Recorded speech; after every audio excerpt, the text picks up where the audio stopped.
you said we criticize your industry because we don't understand it. What in particular about your industry do we not understand? I don't want us to spend all the time we have on debating whose figures are more accurate. What in particular do you think your critics fail to understand? Well, firstly, the perception out there that this is a bunch of greedy, very rich individuals that go and exploit animals to purely put their heads on a wall.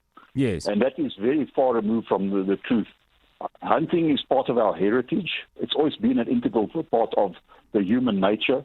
And when we look at it in totality, is we are wildlife managers at the end of the day. Any population in the environment that we see ourselves, you've got human-animal conflict, needs to be managed.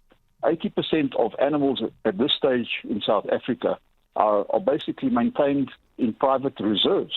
And it's not state assets that are being hunted. It's private individuals that have invested in the wildlife. And the result of their investment, we're sitting with extreme success stories where animals have been taken from the brink of extinction and now are in abundance. I can just use bontebok, I can use black rhino, I can use white rhino, I can use blesbuck, oribi. The animal species just go on.